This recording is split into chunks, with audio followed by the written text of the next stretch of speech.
जय हिंद साथियों स्वागत करता हूं आप सभी का आपका फिर से अपने यूट्यूब चैनल पर। साथियों, आज इस वीडियो में हम आपके लिए एमटीएस के लिए जीके जीएस के महत्वपूर्ण प्रश्न लेकर आए हैं और आज के क्वेश्चन सभी क्वेश्चन सेलेक्टेड इंपॉर्टेंट और गोल्डन क्वेश्चन होने वाले हैं जो आपको सीधे आपके एग्जाम में दिखाई देंगे।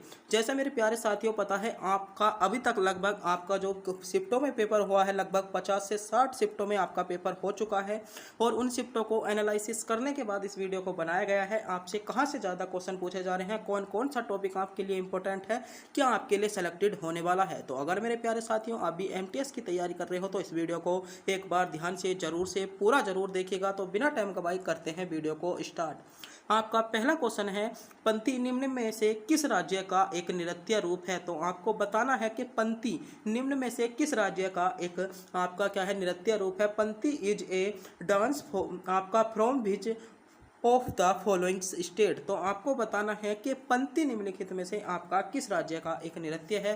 तो बात करते हैं पंक्ति की। तो पंक्ति नृत्य जो है मेरे प्यारे साथियों वह आपका छत्तीसगढ़ का एक नृत्य है, यानी छत्तीसगढ़ विकल्प सी में आपको दिया गया है। सी विकल्प इसमें आपका बिल्कुल करेक्ट जवाब होगा। छत्तीसगढ़ इसमें सी विकल्प के साथ आपका सही जवाब हो जाता है।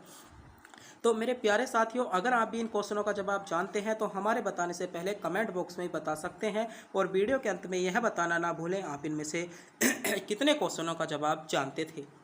अगला क्वेश्चन है, क्वेश्चन आपसे पूछा गया है, भारत के किस शहर में आपको स्वामी विवेकानंद हवाई अड्डा मिलेगा। तो अगर आप जाएंगे तो भारत का ऐसा कौन सा शहर है जहां पर आपको स्वामी विवेकानंद हवाई अड्डा मिलेगा। यानी क्वेश्चन में आपसे पूछा गया है कि स्वामी विवेकानंद हवाई अड्डा आपका कहां पर स्थित है। तो बात करते हैं स्वामी विवेकानंद हवाई अड्डे की। तो यह आपका रायपुर में स्थित है, यानी रायपुर आपको विकल्प बी में दिया गया है। रायपुर इसमें विकल्प बी के साथ आपका करेक्ट जवाब हो जाएगा। मेरे प्यारे साथियों, आज के जो क्वेश्चन है वे हिंदी और इंग्लिश दोनों लैंग्वेज में है, क्योंकि कुछ बच्चों को जो थे कंफ्यूज थे कि सर आप हिंदी में ही आपके क्या है क्वेश्चन होते हैं, हमें थोड़ा सा पढ़ने में दिक्कत होती है जो आपके क्या है इंग्लिश मीडियम के बच्चे होते हैं। तो आज जो हमारे क्वेश्चन है दोनों ही आपके लैंग्वेज में है, आप दोनों ही लैंग्वेज में आप इन क्वेश्चनों को पढ़ सकते हो। तो मेरे प्यारे साथियों, आप भी हमारे चैनल पर नए हो तो चैनल को सब्सक्राइब जरूर कीजिएगा। अगला क्वेश्चन है, निम्न में से कौन गोवा का एक क्षेत्रीय संगीत है। तो ये क्वेश्चन पूछा गया है आपका गोवा का एक क्षेत्रीय संगीत आपसे पूछा गया है कि निम्नलिखित में से गोवा का आपका क्षेत्रीय संगीत कौन सा है। तो गोवा का एक क्षेत्रीय संगीत है वह है आपका मांडो, यानी सी विकल्प में मांडो दिया गया है। सी विकल्प जिन बच्चों ने चुना है बिल्कुल सही चुना है। मेरे प्यारे साथियों, अगर आप इन क्वेश्चनों का जवाब जानते हैं तो हमारे बताने से पहले आप कमेंट बॉक्स में भी इन क्वेश्चनों का जवाब बताएंगे। जल्दी से जल्दी इन क्वेश्चनों का जवाब कमेंट बॉक्स में भी बता सकते हो। अगला क्वेश्चन है, निम्नलिखित में से किस भारतीय को नोबेल पुरस्कार से सम्मानित नहीं किया गया। बहुत ज़्यादा सेलेक्टेड क्वेश्चन, ऐसा क्वेश्चन आपका हर शिफ्ट में आपको देखने को मिल रहा है। लगभग आपको 20 से 22 शिफ्टों में आपका क्वेश्चन देखने को मिला था। निम्नलिखित में से भारत में आपको नोबेल पुरस्कार से संबंधित आपको हर शिफ्ट में क्वेश्चन देखने को मिल रहा है। पुरस्कार तो आपको बहुत ही ज़्यादा आपके एग्जाम में पूछे जा रहे हैं। तो क्वेश्चन पूछा गया है, निम्नलिखित में से किस भारतीय को नोबेल पुरस्कार से सम्मानित नहीं किया गया है। तो बेटे आपका महात्मा गांधी। महात्मा गांधी को आज तक जो है नोबेल पुरस्कार से सम्मानित नहीं किया गया है, यानी ए विकल्प में आपको महात्मा गांधी दिए गए हैं। ए विकल्प इसमें आपका करेक्ट जवाब हो जाएगा। अगला क्वेश्चन पर पढ़ते हैं। अगला क्वेश्चन है, केंद्र शासित प्रदेश लद्दाख में कितने जिले हैं। आपसे क्वेश्चन पूछा गया है कि केंद्र शासित प्रदेश जो आपका एक केंद्र शासित प्रदेश है लद्दाख, इसमें आपके कितने जिले हैं, ये क्वेश्चन आपसे पूछा जा रहा है। तो जो आपका केंद्र शासित प्रदेश है जिसे 2019 में जम्मू कश्मीर से अलग कर दिया गया था, इसमें मात्र आपके 2 जिले हैं, लेह और लद्दाख। आपको पता होना चाहिए, यानी ए विकल्प में आपको 2 जिले दिया गया है। ए विकल्प इसमें आपका बिल्कुल करेक्ट जवाब हो जाएगा। अगले क्वेश्चन पर बढ़ते हैं। अगला क्वेश्चन है, किस वंश ने महाबलीपुरम के पंच रथों का निर्माण किया था। बहुत ही ज़्यादा सेलेक्टेड क्वेश्चन, इंपॉर्टेंट क्वेश्चन आपके लिए होने वाला है कि किस वंश ने महाबलीपुरम के पंच रथों का निर्माण किया था। ऐसा कौन है आपका जिसने महाबलीपुरम में आपका किसने पंच रथों का निर्माण किया था। ये क्वेश्चन आपसे पूछा गया है। विकल्प आपके सामने शो हो रहे हैं, सोचिएगा समझिएगा, कमेंट बॉक्स में भी इन क्वेश्चनों का जवाब बताइएगा। तो कौन थे, आपका सही जवाब क्या होगा, वह हो जाएगा आपका पल्लवों ने जो था आपका महाबलीपुरम में पंचरथों का निर्माण कराया था। बी विकल्प इसमें आपका करेक्ट जवाब हो जाता है। अगले क्वेश्चन पर बढ़ते हैं। अगला क्वेश्चन आपसे पूछा गया है, निम्नलिखित में से कौन अवध के अंतिम नवाब थे? तो बताइएगा। अवध के अंतिम नवाब आपसे पूछा गया है। तो अवध के जो अंतिम नवाब थे वे थे आपके बाजिद अली शाह। बाजिद अली शाह आपके अवध के अंतिम नवाब थे, यानी बाजिद अली शाह विकल्प सी में आपको दिया गया है। विकल्प सी आपका इसमें करेक्ट जवाब हो जाएगा। आगे बढ़ते हैं। क्वेश्चन सभी क्वेश्चन एमटीएस के लिए इंपॉर्टेंट चल रहे हैं, और जो बच्चा आपकी जो है आने वाली एसएससी जीडी 2025 की तैयारी कर रहा है उसके लिए भी सभी क्वेश्चन सिलेक्टेड हैं।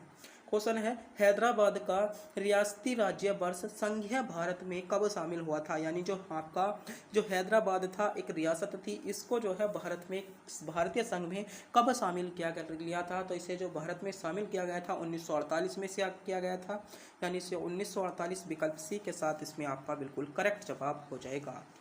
अगले क्वेश्चन पर बढ़ते हैं। अगला क्वेश्चन है, लोकसभा के पहले सत्र की शुरुआत हुई थी। बहुत ही ज़्यादा इंपॉर्टेंट क्वेश्चन, भारतीय संविधान से बहुत क्वेश्चन आपको एमटीएस में देखने को मिलने हैं। तो क्वेश्चन पूछा गया था, लोकसभा के पहले सत्र की शुरुआत को की गई थी। तो लोकसभा का जो पहला सत्र था इसकी शुरुआत आपकी कब की गई थी? तो सही जवाब होगा आपका 13 मई 1952 को। 13 मई 1952 को लोकसभा के पहले सत्र की शुरुआत की गई थी, यानी डी विकल्प में आपको 13 मई 1952 दिया गया है। 13 मई 1952 इसमें डी विकल्प के साथ आपका करेक्ट जवाब हो जाएगा। अगले क्वेश्चन पर बढ़ते हैं। अगला क्वेश्चन है, 1 डिग्री अक्षांश लगभग कितने किलोमीटर के बराबर होता है? बहुत ज़्यादा इंपॉर्टेंट क्वेश्चन है। क्वेश्चन पूछा गया है 1 डिग्री अक्षांश, जो आपका 1 डिग्री अक्षांश होता है वह आपका लगभग कितने किलोमीटर के बराबर होता है? ये क्वेश्चन आपसे पूछा गया है। तो बताइएगा मेरे प्यारे साथियों, 1 डिग्री अक्षांश लगभग आपका कितने किलोमीटर के बराबर होता है? ये क्वेश्चन आपसे पूछा गया है। तो बात करें 1 डिग्री अक्षांश की, तो लगभग ये आपके कितने किलोमीटर के बराबर होता है? तो लगभग 111 किलोमीटर के बराबर होता है, यानी ए विकल्प में आपको 111 किलोमीटर दिया गया है। ए विकल्प इसमें आपका करेक्ट जवाब हो जाता है। आगे बढ़ते हैं। अगला क्वेश्चन पूछा गया है, घाघर और सोन किस नदी की सहायक नदियां हैं? बहुत ज़्यादा इंपॉर्टेंट क्वेश्चन, सहायक नदी से भी संबंधित आपको क्वेश्चन आपके एग्जाम में देखने को मिले थे। क्वेश्चन है आपका, घाघर और सोन नदी, घाघर और सोन नदी आपकी किस नदी की सहायक नदियां हैं? तो ये आपकी किस नदी की सहायक नदी है? तो ये आपकी जो है ब्रह्मपुत्र नदी की सहायक नदी है, यानी ब्रह्मपुत्र आपको विकल्प डी में दिया गया है। डी विकल्प आपका करेक्ट जवाब हो जाएगा। आगे बढ़ते हैं। अगला क्वेश्चन आपसे पूछा गया है, नाबार्ड की स्थापना किस वर्ष की गई थी? इंपॉर्टेंट और बहुत ज़्यादा सिलेक्टेड क्वेश्चन, बहुत ज़्यादा एग्जामों में क्वेश्चन पूछा जाता है। मैं मानता हूं कि आपकी आने वाली शिफ्टों में भी यहां से क्वेश्चन मिल सकता है कि नाबार्ड आपका, नाबार्ड की स्थापना आपकी एक संगठन है नाबार्ड, जिसकी स्थापना आपकी किस वर्ष की गई थी? ये क्वेश्चन आपसे पूछा गया है। तो नाबार्ड की जो स्थापना की गई थी मेरे प्यारे साथियों, आपकी 1982 में आपकी नाबार्ड की स्थापना की गई थी। बी विकल्प आपका करेक्ट जवाब होगा। बी विकल्प में 1982 आपका दिया गया है। अगले क्वेश्चन पर बढ़ते हैं। अगला क्वेश्चन है, एकमात्र धातु का नाम है जो जीवाणु रोधी है। तो आपको बताना है उस एकमात्र धातु का नाम बताना है आपको जो आपकी जीवाणु रोधी है। तो जीवाणु रोधी एकमात्र धातु आपकी कौन सी है? तो वह आपकी है एल्यूमिनियम। एल्यूमिनियम एक जो है आपकी ऐसी धातु है जो जीवाणु रोधी है, यानी डी विकल्प में आपको एल्यूमिनियम दिया गया है। डी विकल्प इसमें आपका बिल्कुल करेक्ट जवाब हो जाएगा। अगले क्वेश्चन पर बढ़ते हैं। अगला क्वेश्चन है, निम्न में से कौन सा पौधा मांसाहारी है? बहुत ज़्यादा इंपॉर्टेंट क्वेश्चन है कि निम्न में से कौन सा पौधा मांसाहारी है। तो इनमें से मांसाहारी पौधा बताना है आपको। निम्नलिखित में से कौन सा पौधा आपका मांसाहारी है? तो मांसाहारी पौधा आपसे पूछा गया है। तो Venus flytrap, Venus flytrap जो है वह आपका क्या है? आपका इसमें सही जवाब होगा क्या है? ये आपका एक मांसाहारी पौधा है, यानी बी विकल्प आपका करेक्ट जवाब हो जाएगा। अगले क्वेश्चन पर बढ़ते हैं। अगला क्वेश्चन क्या सेलेक्टेड है? अगला क्वेश्चन है, एस्कर्बिक एसिड का लोकप्रिय नाम क्या है? यानी जो आपका एस्कर्बिक एसिड है उसको हम किस नाम से जानते हैं? Vitamin A, vitamin B12, vitamin के या विटामिन सी? तो उसको जो जानते हैं हम विटामिन सी के नाम से जानते हैं। और को कई बार क्वेश्चन पूछ लिया जाता है कि विटामिन सी की कमी के कारण आपका कौन सा रोग होता है? तो विटामिन सी की कमी के कारण आपका स्कर्वी रोग होता है, यानी डी विकल्प के साथ इसमें आपका करेक्ट जवाब होगा। क्वेश्चन पूछा गया था एस्कर्बिक एसिड का लोकप्रिय नाम, तो विटामिन सी इसमें डी विकल्प के साथ आपका करेक्ट जवाब हो जाएगा। अगला क्वेश्चन बढ़ते हैं। अगला क्वेश्चन है निम्नलिखित में से कौन सा देश विश्व व्यापार संगठन का सदस्य नहीं है। तो इंपॉर्टेंट क्वेश्चन है, क्वेश्चन पूछा गया है विश्व व्यापार संगठन का देश नहीं है। तो आपको चुनना है, इनमें से बताना है कि कौन सा देश आपका ऐसा है जो विश्व व्यापार संगठन का आपका देश नहीं है। तो विश्व व्यापार संगठन का जो सदस्य नहीं है यानी हिस्सा नहीं है, ईरान देश आपका विश्व व्यापार संगठन का हिस्सा नहीं है। बी विकल्प आपका करेक्ट जवाब होगा जिन बच्चों ने विकल्प बी को चुना है। अगले क्वेश्चन पर बढ़ते हैं। अगला क्वेश्चन है हमारे वायुमंडल की सबसे ऊपरी परत है, यह है तापमंडल से आपकी कितनी 10,000 किलोमीटर लगभग 6200 मील तक है। हम उसका नाम पूछा गया है आपसे कि हमारे वायुमंडल की सबसे ऊपरी परत आपसे पूछा गया है जिसकी ऊंचाई जो है 10,000 किलोमीटर या 6200 मील है। तो जो आपकी सबसे बाहरी परत है आपकी कौन सी वायुमंडल की, तो वह कौन सी है आपकी बहिर्मंडल, यानी इसमें बी विकल्प में आपको दिया गया है। बी विकल्प आपका करेक्ट जवाब होगा जिन बच्चों ने विकल्प बी को चुना है बिल्कुल सही चुना है। अगले क्वेश्चन पर बढ़ते हैं। अगला क्वेश्चन है क्षेत्रफल के लिहाजे से भारत में किस राज्य में सबसे बड़ा वन क्षेत्र है। तो क्षेत्रफल के लिहाज से आपसे पूछा गया है कि भारत में किस राज्य में सबसे बड़ा वन क्षेत्र है। आपसे सीधे तौर पर क्वेश्चन की बात करें तो क्वेश्चन पूछा जा रहा है कि भारत में किस राज्य में सबसे बड़ा यानी सबसे ज़्यादा आपके वन क्षेत्र पाए जाते हैं, तो वह राज्य आपसे पूछा गया है। तो इस क्वेश्चन का सभी को पता होगा क्योंकि सबसे ज़्यादा वन जो है वह आपके मध्य प्रदेश में है, यानी मध्य प्रदेश विकल्प ए में आपको दिया गया है। ए विकल्प आपका करेक्ट जवाब होगा जिन बच्चों ने विकल्प ए को चुना है बिल्कुल सही चुना है। अगले क्वेश्चन पर बढ़ते हैं। अगला क्वेश्चन है कर्क रेखा निम्नलिखित में से किस भारतीय राज्य से नहीं गुजरती। ये क्वेश्चन आपसे पूछा गया है कि कर्क रेखा आपको बतानी होगी। कर्क रेखा है भारत के किन राज्यों से गुजरती है। तो भारत का ऐसा कौन सा राज्य है जहां से कर्क रेखा नहीं गुजरती। मिजोरम से आपकी कर्क रेखा गुजरती है, गुजरात से भी आपकी गुजरती है, त्रिपुरा से भी गुजरती है, आपकी महाराष्ट्र से कर्क रेखा नहीं गुजरती, यानी डी विकल्प में आपको महाराष्ट्र दिया गया है जहां से कर्क रेखा नहीं गुजरती। डी विकल्प इसमें आपका करेक्ट जवाब होगा जिन बच्चों ने विकल्प डी को चुना है।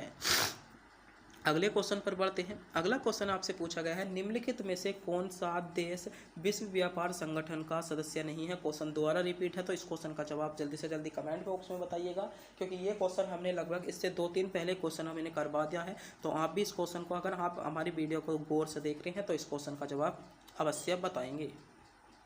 अगला क्वेश्चन है कि किस कांग्रेस अधिवेशन में पूर्ण स्वराज की मांग स्वीकार ली थी। तो एसएससी एमटीएस आपका 2019 में भी क्वेश्चन पूछा गया था कि किस कांग्रेस अधिवेशन ने पूर्ण स्वराज की मांग को स्वीकार की गई थी। तो पूर्ण स्वराज की जो मांग स्वीकार की गई थी वह आपका कौन सा अधिवेशन था। तो वह आपका अधिवेशन था आपका लाहौर अधिवेशन। लाहौर अधिवेशन में आपकी क्या थी, आपकी पूर्ण स्वराज की क्या थी, मांग को स्वीकार लिया गया था, यानी डी विकल्प के साथ इसमें आपका करेक्ट जवाब होगा जिन बच्चों ने विकल्प डी को चुना है। अगला क्वेश्चन देखते हैं। अगला क्वेश्चन है प्रथम अंग्रेज सिख युद्ध के दौरान भारत का गवर्नर जनरल कौन था। गवर्नर जनरल आपका इंपॉर्टेंट टॉपिक है एमटीएस के लिए। क्वेश्चन पूछा जाता है कि प्रथम अंग्रेज आपका सिख युद्ध के दौरान भारत का गवर्नर जनरल कौन था। तो प्रथम अंग्रेज जो सिख युद्ध हुआ था उस टाइम पर भारत का गवर्नर जनरल कौन था। तो लॉर्ड हार्डिंग था, यानी बी विकल्प में आपको दिया गया है। बी विकल्प आपका सही जवाब हो जाएगा। अगले क्वेश्चन पर बढ़ते हैं। अगला क्वेश्चन है कनिष्क राजा था। कनिष्क आपका कहाँ का राजा था। आपका कुषाण था, आपका कनिष्क जो था गुप्त राजा था, मौर्य राजा था या चोल राजा था। इतना ही क्वेश्चन आपसे पूछा गया है। तो क्वेश्चन आपका एक कुषाण राजा था। ए विकल्प इसमें आपका बिल्कुल करेक्ट जवाब हो जाएगा। अगले क्वेश्चन पर बढ़ते हैं। अगला क्वेश्चन है आपका विश्व प्रसिद्ध बोरो बुद्धर मंदिर कहाँ पर स्थित है। तो बोरो बुद्धुर मंदिर आपसे क्वेश्चन पूछा गया है। विश्व प्रसिद्ध बुद्धो बोरो मंदिर कहाँ पर है। तो आपका इंडोनेशिया में है। बी विकल्प आपका करेक्ट जवाब होगा जिन बच्चों ने विकल्प बी यानी इंडोनेशिया को चुना है। अगले क्वेश्चन पर बढ़ते हैं। अगला क्वेश्चन है निम्नलिखित में से कौन सा देश सार्क संगठन का सदस्य नहीं है। तो आपको बताना है कौन सा देश आपका ऐसा है जो सार्क संगठन का सदस्य नहीं है। तो सार्क संगठन का जो सदस्य नहीं है, चीन आपका सार्क संगठन का सदस्य नहीं है, यानी डी विकल्प इसमें आपका करेक्ट जवाब होगा जिन बच्चों ने विकल्प डी को चुना है। अगला क्वेश्चन देखते हैं। अगला क्वेश्चन है, पहले दक्षिण एशियाई खेलों का आयोजन निम्नलिखित में से किस देश ने किया था? तो पहले दक्षिण जो एशियाई खेल थे, जो खेलों का आयोजन किया गया था, निम्नलिखित में से किस देश ने किया था? ये क्वेश्चन आपसे पूछा जा रहा है। तो पहले दक्षिण एशियाई खेलों का जो आयोजन किया था मेरे प्यारे साथियों, वह आपका कौन से देश ने किया था? तो नेपाल देश ने किया था। नेपाल ए विकल्प में आपको मिल जाता है, यानी ए विकल्प आपका करेक्ट जवाब होगा। जिन बच्चों ने विकल्प ए को चुना है सही चुना है, ए विकल्प आपका करेक्ट जवाब हो जाएगा। अगला क्वेश्चन है, डॉट डॉट डॉट आपको बताना होगा। यहाँ पर हमने बाल चरखा संघ की स्थापना की, जहाँ बच्चों को कताई एवं बुनाई सिखाया जाता है। तो किसने बाल चरखा संघ की स्थापना की गई? ये क्वेश्चन आपसे पूछा है कि बाल चरखा संघ की स्थापना किसके द्वारा की गई थी? यहाँ पर अधिकांश बच्चे कंफ्यूज होंगे और महात्मा गांधी लगा कर आएंगे, जो कि आपका गलत जवाब है। जबकि बाल चरखा संघ की जो स्थापना की गई थी वह आपकी इंदिरा गांधी द्वारा की गई थी, यानी सी विकल्प आपका इसमें करेक्ट जवाब होगा। जिन बच्चों ने विकल्प सी को चुना है बिल्कुल सही चुना है, सी विकल्प आपका इसमें सही जवाब हो जाता है। अगला क्वेश्चन देखते हैं। अगला क्वेश्चन है, अफगानिस्तान के साथ भारतीय सीमा की लंबाई कितनी है? अफगानिस्तान के साथ जो भारत की सीमा लगती है कितनी लगती है, ये क्वेश्चन आपसे पूछा गया है। तो अफगानिस्तान के साथ भारत की कितनी सीमा लगती है? तो 106 किलोमीटर की सीमा लगती है। ए विकल्प आपका करेक्ट जवाब हो जाएगा। 106 विकल्प आपका ए विकल्प में आपको देखने को मिल जाता है। अगला क्वेश्चन है, निम्नलिखित में से कौन सा भारत का शीर्ष बैंकिंग संस्था है जो मौद्रिक नीति को नियंत्रण करता है? तो मौद्रिक जो आपकी नीति है उसको नियंत्रित कौन करता है? तो भारतीय रिजर्व बैंक करता है, यानी भारतीय रिजर्व बैंक विकल्प ए में आपको दिया गया है। भारतीय रिजर्व बैंक ए विकल्प के साथ आपका करेक्ट जवाब हो जाएगा। अगले क्वेश्चन पर बढ़ते हैं। अगला क्वेश्चन है, निम्नलिखित में से कौन सा अम्ल चींटी के डंक में मौजूद होता है? इंपॉर्टेंट क्वेश्चन, बहुत ज़्यादा क्वेश्चन देखने को मिलता है कि कौन सा अम्ल ऐसा है जो आपका चींटी के डंक में आपका क्या होता है, मौजूद होता है? तो फॉर्मिक अम्ल आपका चींटी के डंक में मौजूद होता है। ए विकल्प आपका करेक्ट जवाब, इसमें भी विकल्प ए के साथ आपका सही जवाब हो जाता है। अगले क्वेश्चन पर बढ़ते हैं। अगला क्वेश्चन है, किस कोशिकांग को कोशिका के बिजली घर के नाम से जाना जाता है? इंपॉर्टेंट क्वेश्चन कि कोशिका के बिजली घर के नाम से किसे जाना जाता है? तो कोशिका के बिजली घर के नाम से आपका किसको जाता है? तो बताइएगा। तो सही जवाब होगा माइटोकॉन्ड्रिया को। माइटोकॉन्ड्रिया को कोशिका के बिजली घर के नाम से जाना जाता है। विकल्प बी आपका सही जवाब हो जाएगा। अगर आपने भी विकल्प बी को चुना है, ए बी विकल्प के साथ आपका सही जवाब हो जाता है। अगला क्वेश्चन है आपका, क्वेश्चन में पूछा गया है, भारत सरकार की प्रधानमंत्री श्रम योगी मानधन PMSYM योजना के तहत दे जाने वाली न्यूनतम सुनिश्चित मासिक पेंशन की राशि कितनी है? तो इसकी मासिक राशि कितनी है? तो इसकी मासिक राशि आपकी 3000 रुपये है। डी विकल्प के साथ इसमें आपका करेक्ट जवाब हो जाएगा। अगले क्वेश्चन की बात करें तो अगला क्वेश्चन पूछा गया, सिंडिकेट बैंक का मुख्यालय कहाँ पर स्थित है? तो सिंडिकेट जो बैंक है इसका आपका मुख्यालय, ये थोड़ा सा इसमें गलत हो गया था, ये आपका मणिपाल नहीं, ये शायद आपका कुछ और ही होगा। विकल्प आपका थोड़ा से क्वेश्चन में मिस्टेक थी, इसमें क्वेश्चन को बाद में देख लेंगे। अगला क्वेश्चन है, जीएसटी को संशोधन के किस संशोधन अधिनियम द्वारा पेश किया गया था? तो जीएसटी को संविधान के कौन से संशोधन अधिनियम द्वारा पेश किया गया था? तो जीएसटी जो थी वह आपकी संविधान के 101वें संविधान संशोधन में आती है, यानी 101वां संविधान संशोधन। विकल्प सी के साथ इसमें आपका सही जवाब हो जाएगा। अगला क्वेश्चन देखते हैं। अगला क्वेश्चन है, किस वर्ष काजीरंगा राष्ट्रीय उद्यान को एक आरक्षित वन घोषित किया गया था? तो बताइए किस वर्ष आपका जो था काजीरंगा राष्ट्रीय उद्यान, किस वर्ष काजीरंगा राष्ट्रीय उद्यान को एक आरक्षित वन घोषित कर दिया गया था? तो एक जो आरक्षित वन घोषित कर दिया गया था वह आपका 1908 में घोषित कर दिया गया था। 1908 विकल्प सी के साथ आपका करेक्ट जवाब होगा। विकल्प सी में आपको 1908 देखने को मिल जाता है। अगला क्वेश्चन है और आज की वीडियो का अंतिम क्वेश्चन आपकी स्क्रीन पर आ चुका है। क्वेश्चन है निम्नलिखित में से किस ग्रह को विशाल गैस के रूप में जाना जाता है। तो किस ग्रह को विशाल गैस के रूप में जाना जाता है? ऑप्शन है पृथ्वी को, पारा को, शुक्र को, बृहस्पति को। तो चारों विकल्प आपके सामने शो हो रहे हैं। सोचिएगा, समझिएगा, क्वेश्चन का जवाब कमेंट बॉक्स में बताइएगा, क्योंकि आज के वीडियो का अंतिम क्वेश्चन आपकी स्क्रीन पर आ चुका है। क्वेश्चन है निम्नलिखित में से किस गैस को विशाल गैस के रूप में जाना जाता है? बहुत ही ज़्यादा विशाल गैस के रूप में आपका किस ग्रह को जाना जाता है? तो बताइएगा आपका सही जवाब क्या होगा। अगर आप चुनते तो अगर आपके एग्जाम में सीधा एक क्वेश्चन आ जाता तो आप इनमें से कौन से जवाब को चुनते? विकल्प ए को चुनते, विकल्प बी को चुनते, विकल्प सी को चुनते, विकल्प डी को चुनते? तो जल्दी से जल्दी बताइएगा आप इसमें से कौन से को चुनते। विकल्प आपके सामने शो हो रहे हैं। तो मैं जो चुनता विकल्प डी को चुनता, यानी बृहस्पति को चुनता है। डी विकल्प इसमें आपका करेक्ट जवाब होगा जिन बच्चों ने विकल्प डी को चुना है। तो मेरे प्यारे साथियों, आज के जो सभी क्वेश्चन थे आपके एसएससी एमटीएस के लिए सेलेक्टेड क्वेश्चन थे, इंपॉर्टेंट क्वेश्चन थे, जो आपको आपके एग्जाम में आने वाली शिफ्टों में आपको देखने को मिल सकते हैं। तो मेरे प्यारे साथियों, वीडियो आपको अच्छी लगी हो, वीडियो को लाइक, चैनल पर नए हो चैनल को सब्सक्राइब जरूर कर दें। और अगर आपका दोस्त कोई एसएससी एमटीएस की तैयारी कर रहा है तो उसके पास वीडियो को शेयर जरूर कर दें और चैनल को सब्सक्राइब और वीडियो को लाइक करना ना भूलें। तब तक के लिए मिलते हैं अगली वीडियो में।